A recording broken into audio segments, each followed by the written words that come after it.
This band? I like this band. I wrote it down so I don't forget who they are. Oh, I remember. Fucking Slay!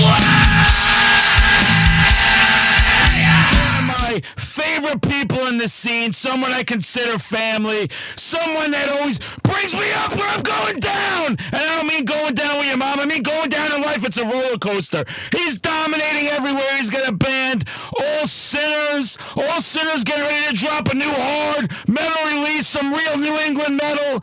He's drummed all around the world, drained hardcore. He's got his own store, Purchase Street Records. And we're going to be bringing Purchase Street on the road this weekend to Silver Scream Con in beautiful, tropical Worcester, Massachusetts. Roger, how we doing, my friend? I have to spend the weekend with you. What are you thinking? It's, everybody thinks it's fun and games, right? Like you did at first until you start hanging out more and more. It can be a lot. It's our 1 year anniversary when we first started, mandating, like becoming friends. Yeah. We're just going to have fun. We're going to take everybody's money. I don't care if they buy anything. We're just going to take it when it comes up to the table. I'm going to have a tip jar there because, guys, funding this lifestyle and this physique is not easy to do. Just a tip. Maybe they can help me get a bigger tip. I believe there's operations for that. But it is our 1 year anniversary. I was just thinking of that as well. I remember being there. I was helping out another vendor, and I saw this. I'm like, is this seriously a vinyl selection like this? And one half was metal and one half was hardcore. And I'm like, there's no way, because every time you go to these shows, it's some guy with a bunch of shit albums that are all just dollar giveaway crap and stuff I don't care about.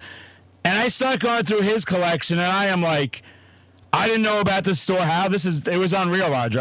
I was so impressed. You had everything from Bathory to Gorilla Biscuits, man. I couldn't believe it. Yeah, I'm going to do the same. I made some mistakes last year, this and that, but I'm going to bring some good stuff and have a good time. Nice, and you're bringing some personal stuff of yours also. Yep, I'll have some horror stuff. I'm gonna bring a bunch of CDs. I like to just get rid of my CDs, all really cool metal stuff, and I'm gonna have some horror Funko Pops figures, stuff like that. Maybe I'll have some giveaways for my loyal followers and fans. Maybe I'll have some T-shirts. Who knows? The sky's the limit. I'm giving away anybody who mentions this podcast. I'll give them an all sinners T-shirt. That's pretty cool, man. All sinners, real quick. I mean, you guys, every time I see All Sinners, the crowd is just, they think they're in a stadium because you guys present yourselves that way. It's a tight show. It moves fast. You feel the emotion. You see the hard work. And I understand you said a full album is coming out, which I can't wait. Yeah, I can't say much about it, but I think we're going to announce in the next 3 weeks or whatever. Unreal. But yeah, we do have a record hopefully dropping this year. I loved your cover of Perfect Strangers, and I felt like that's a Deep Purple song. To me, that's as classic as anything they've ever done, but it doesn't always get that respect because, everyone thinks early 70s Deep Purple.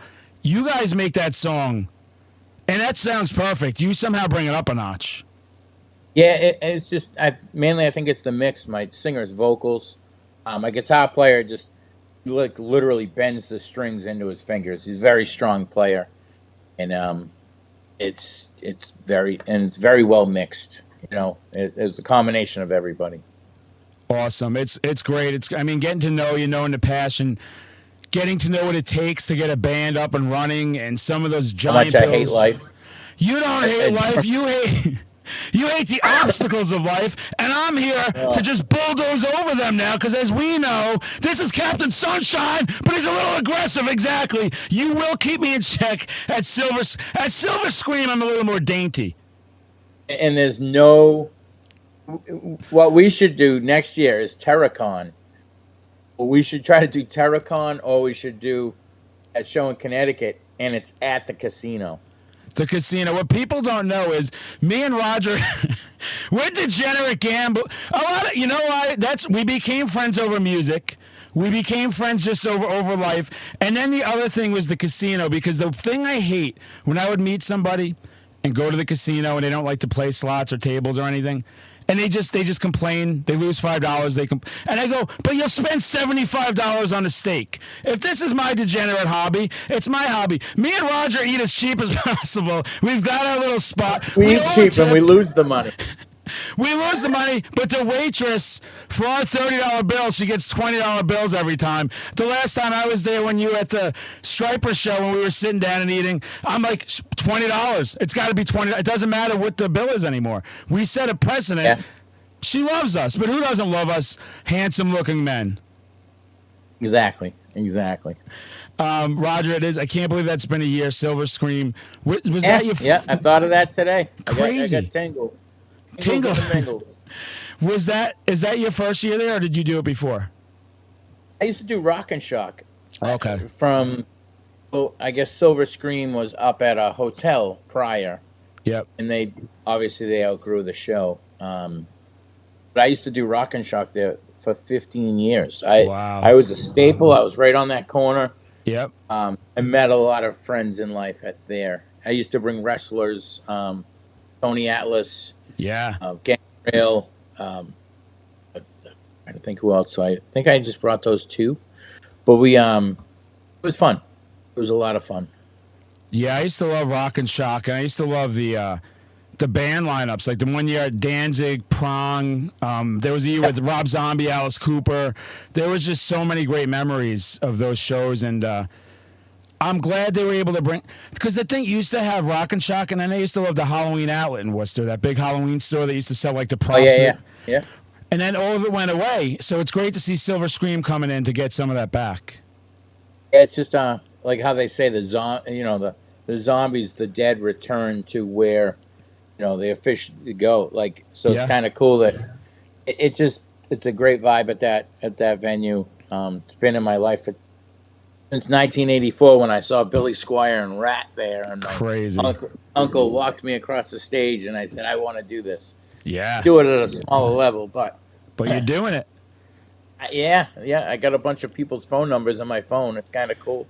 That is kind of cool to have. You even had a phone number of somebody I can't stand, but we're not going to mention that guy because I got class. Because we're not going there right now. Silver Scream is back.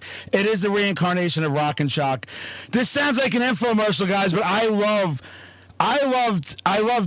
working there last year. I really, the amount of people you get to meet, they're so passionate about horror and metal.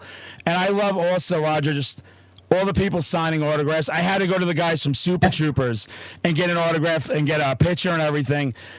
Art the Clown, Hellraiser, Screamcast. Right? It's just a vibe. Like, I feel like it's almost like a festival inside there. Right. Yeah, it's fun. It's fun for sure.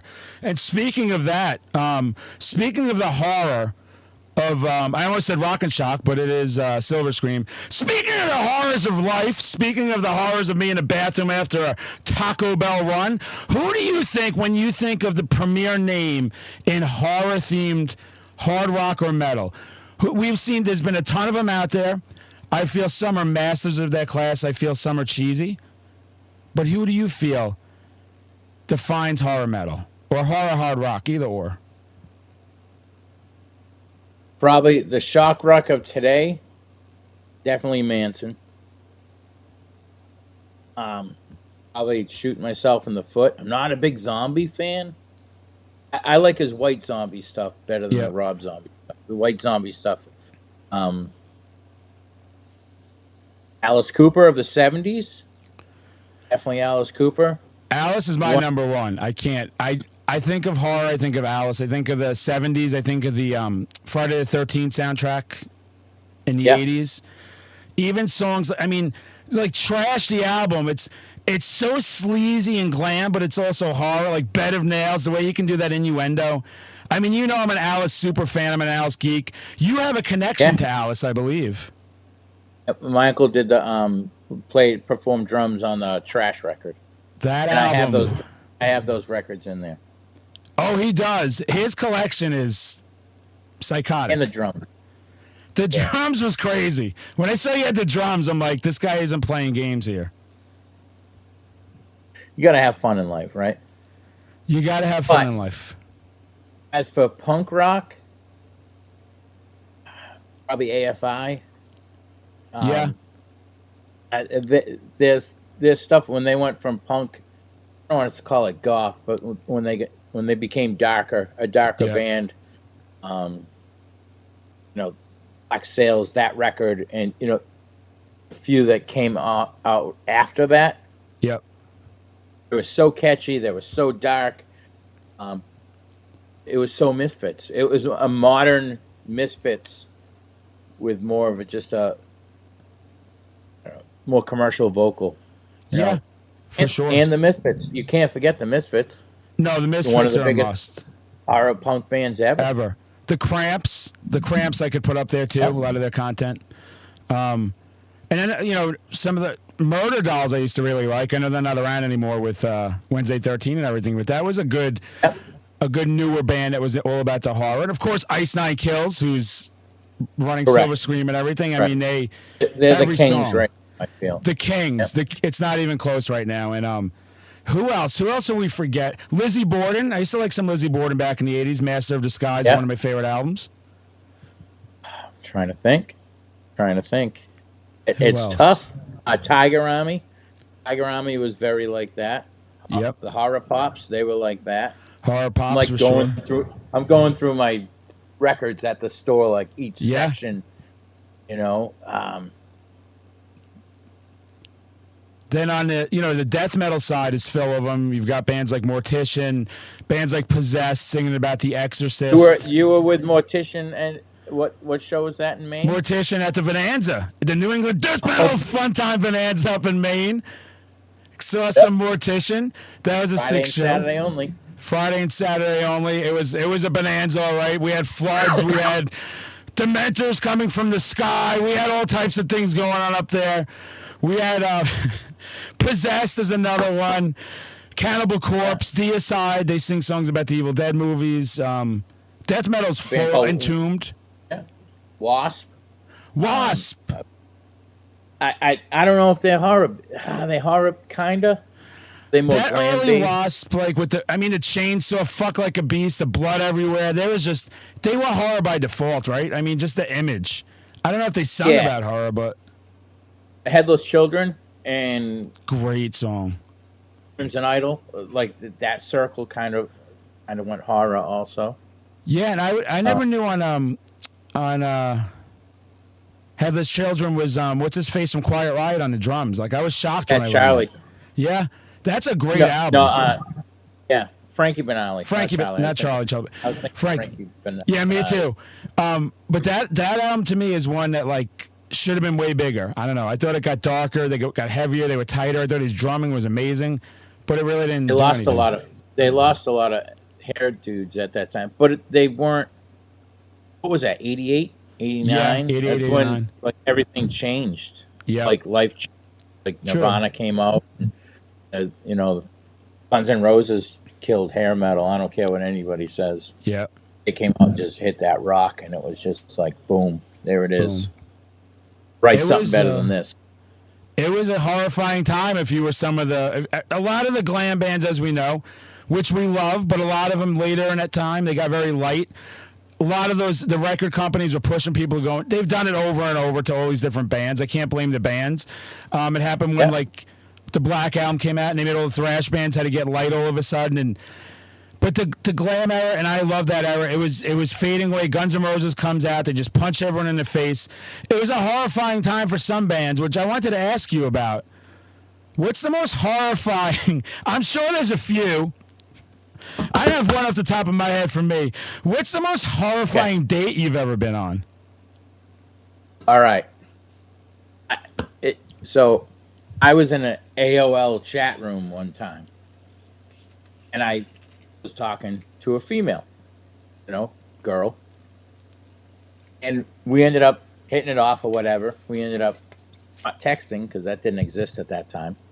So we made plans to go down the Cape, and we went to a barbecue place. Of course, I can't remember the name of it, but a friend of mine was actually performing there that night. Very pretty girl, very nice. As she ended up getting a few drinks in her eye kind of went crooked. And she could see around corners. Yeah. You wear glasses. I'm not making fun of her. No. But it definitely went like this. She went on to tell me that she slept with the guitar player from Hootie and the Blowfish, several other people that used to go to the Cape Cod area, that whole little festival thing they have down there, Yep. and performed fellatio on Andrew Dice Clay. That's a classy lady. After that point, my friend comes over. It was great. It was like when you don't want to talk to somebody and your phone rings and you're like, Yep. "Yeah, I gotta go." He comes over and he takes a liking to her. They end up talking, and I feel I got pushed out of the conversation. I said, "Hey guys, I'll be right back." Oh no. I left. I left him and Andrew Dice Clay's girlfriend at that table. I was amazing. I don't blame you. That's a horrifying story. Oh goodness, yeah, and Hootie and the Blowfish. And Hootie and the Blowfish. One of your favorites. That's just, I can't name one song. I thought that was their names, like when everyone used to think that. Did you think that she woke up that day and says, "Hey, I'm going to sleep with Hootie and the Blowfish today when We all have to. We I have go dreams. to the music circuit"? Hootie and the right, fucking Blowfish. You go to yours now. It's not even it's horrifying. It's just people think I have an ego, and just find everything funny all the time. And there was a time I was even worse. There was a time I went on a date. I talked to this girl every day, every night. We got to know each other up and down, inside, fucking out. It was like natural. It seemed like two people. The only thing we didn't have in common is she was a vegetarian, and I'm not. I'm a fucking savage. So I'm like, I'm gonna impress her and go to a vegetarian restaurant. Think it's classy, nice thing to do. But what she doesn't know is from the time we sit there to the time they almost throw me out, is I'm just gonna make jokes about being a vegetarian and fucking meat being in every fucking product and just telling her all the food sucked. And I mean, I'm just like laying it on like a real, and I think I'm hysterical. I show up in a suit and tie and I'm a fucking ignorant, 20 something. And I'm just going and she's laughing until like, it's not funny anymore, cause now you're just like insulting her and you're just going and the wait staff starts getting mad at me. And I'm like, back then I used to just tell everyone to go fuck their mothers. So I tell them to go fuck their mother. You got to leave this whole thing. So we're leaving. But I'm a naive guy. I'm naive. We're going out there. Yeah. I'm assuming she's done, right? She's fucking pissed at me. How could you even want to talk to me after this? I'm thinking who the fuck I am. And it's all in good fun. In all seriousness, I have family members that are vegan, vegetarian, all this shit. At that time in my life, though, I found that shit fucking funny to be fucking making. And I'm doing all this stuff. And say goodnight, whatever. Calls me next thing in the morning crying. I'm like, what's wrong? She's like, I thought we had something going. And I'm like, what do you mean? She's like, why didn't you take me back and hook up with me? And I'm like, why didn't I just fucking insulted you and everybody at the fucking restaurant. I fucking made an ass out of myself. I thought you were mad. She wanted to bang me. She was so upset. After that, I was like, I don't know what the fuck this is. I think it's best if we don't see each other. So maybe the horrifying thing was all me. I read the room wrong all around. She enjoyed my hostility, I guess. Well, you're not with her anymore, are you? Not anymore. Not the wife that I see you're... You've got a friend here dancing around for you. My cousin Dan. He's in every one of my podcasts. It has to happen. You need a cameo. You need a cameo for sure. We need little Phoenix here. He's the Uno champion. He's the Uno champion. Oh, and when you talked about earlier that first lady you were with, when I had a thing one time where I was at a festival. And this chick was trying to hook up with me. And I was like, no. Just what? She was like shit-faced smashed. And I said no. And within 30 seconds, she grabbed some guy from a band and started making out with him in front of me. And I was like, definitely no now.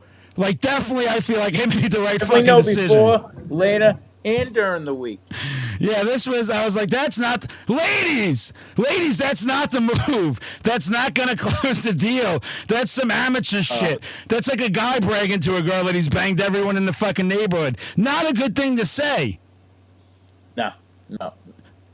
And Andrew Dice Clay or Chips Enough. You just don't know. You don't know At one time, Chips and Upson. I remember So, that like, band. That is true. we That, we what, are that's, we are rated G. yeah, you can't let me into this world. You made a rookie mistake. I'm rated fucking R plus. I'm a complete piece of shit. I'll put you on the Andrew Dice Clay rocks. Andy's a good drummer. He's actually a really good drummer. I used to like when I was like, because I came from a real dysfunctional fucking shit household. Like I'd be watching that with my dad probably at age 10, and I remember he'd come out and play, and I'd be like, holy shit, this guy can actually play. Yeah, he's good. I always wanted to meet him, see if he knew my uncle. That would be cool. And it's hopefully sooner or later or whatever, you go in the passing, and they're both New York guys. Yeah. But sometimes you worry about that, like if somebody ever had a problem with that person. True, and then they start going off, and then you have to fucking like, smack hey, them remember around. this guy? Yeah, he picked on me all the time. Yeah, he's a piece of shit. He owes me $5,000. I know a few of those guys too. Yeah. They're around, but Andrew Dice Clay, man. That was a fucking superstar one time. Oh yeah, 100%. I don't know. He's still doing his shows though.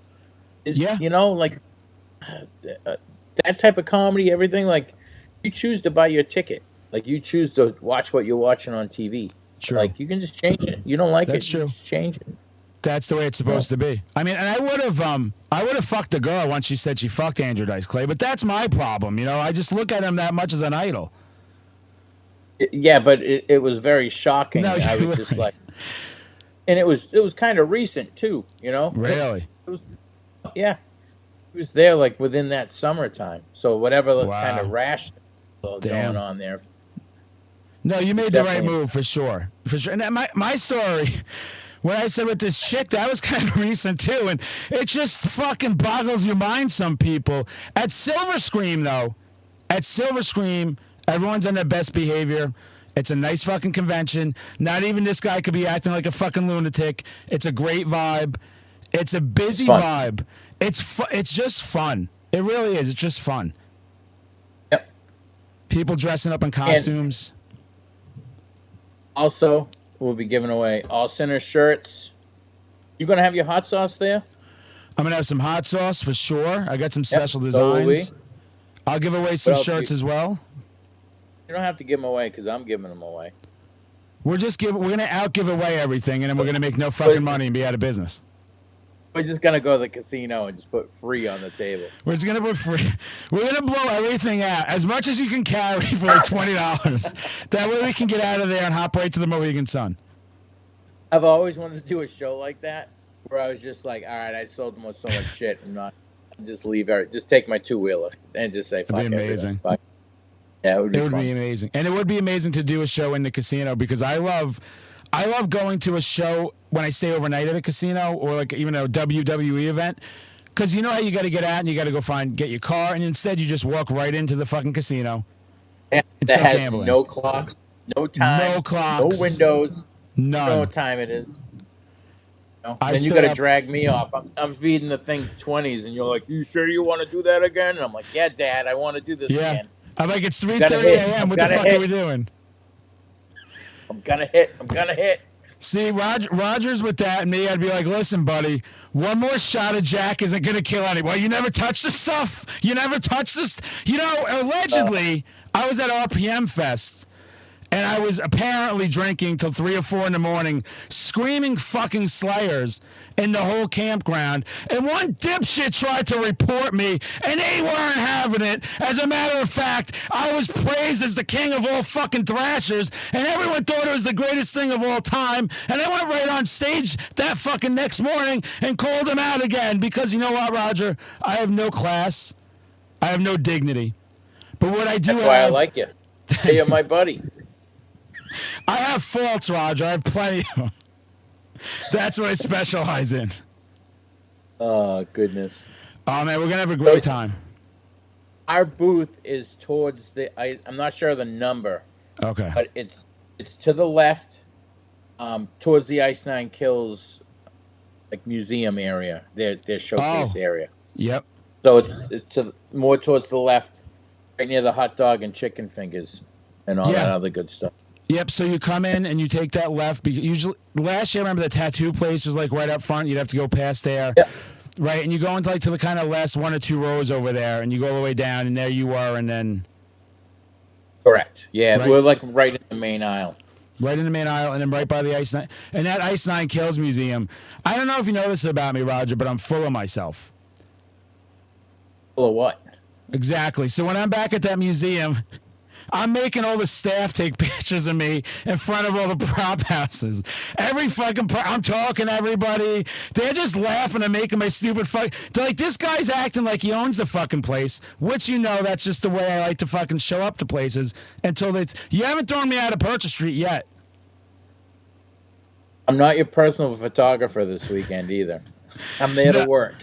We're there to make Bring your money. selfie stick. Yes. We are Cash there to money. make fucking money and mingle. The other thing is there's some cool places that I've met along the way that are going to be there as well. Concept Coffee, really cool place. They do all the heavy metal coffee. They have like War, Testament, Slayer, all the different Oh, designs. cool. Yeah. There's Creatures of the Night Studios. They're the ones that do the big heads, like your Earl fucking head. They do all those big Yep. heads at the convention. Really nice people as well. So that's something I like about this too. Like I met them there last year and met the other ones in Milwaukee. And I know you're used to this with all your traveling. Like it's a cool thing to meet these people. Like if you didn't go to this point in life, you wouldn't know all these different people. Yeah, I went to Ace Frehley the other night, and people were asking why we aren't playing and Yep. about our record and just everything. And it's nice when people pay attention, and I'm sure those places you just mentioned, they appreciate it too. Because Yeah. we don't make money doing this. You might. I don't. No, the thing about what we do is that everything. Any money me and Roger do make, we're spending more than we make. But that's just the way it is because we're passionate about our brands. We love getting out there to see people. I love. I can't wait to go to Louder Than Life and then right over to Hershey, Pennsylvania to meet all the fucking Slayer people. I'm going to be out of my mind. I get all my energy from them. And I know it's the same with you when I see you at those shows and all these people are coming up to you and just, you're being a rock star, man. You know, you're making their day. I'm being their friend. It's better And a off rock being their star. friend. And a rock star. He's fucking humble over here. We're worldwide. All sinners and metal horror madmen are worldwide fucking down. They know us in fucking Eurasia. Eurasia's a continent, I think. Oh, goodness. I got to put up with you all weekend. It'll be All fun. We'll weekend. have a good time. It's going to be a good time. I have plenty of horror stock if we run out. I just have fucking rooms and rooms of this shit, but I can't sell this stuff. It's too I'll make a reason for everything having sentimental value. Yeah. Yep. Just give away your Christmas presents. That's all. That's the way to do it. Roger, it's been a blast, man. I can't wait to hang with you. One of my favorite things about becoming Metal Horror Madman was meeting you and just clicking right away, and just two guys that trust each other, have our ups and downs, and are always there, and trying to keep everyone out there positive. Guys, sometimes as positive as we look, we may be home in a dark corner crying, sucking on a fucking Slurpee and eating a cheeseburger. But we're not going to show that side to you guys. We're here to lift you up. I appreciate everything you do. Silver Scream's going to be a blast. Roger, you're awesome. Thank you so much for the fucking invite, man. I can't wait to hang out. We always have great hangs, but yeah, 3 days. We'll see how you feel about me after day 3. Oh, it's going to be long. We'll have fun. We'll have fun. I'm not worried about it. We'll have fun, man. Sounds good. I'll see you in a few days, and we'll talk again soon. Don't be late. I sent you the load in. Yeah, we got to talk about that, too. Oh, God.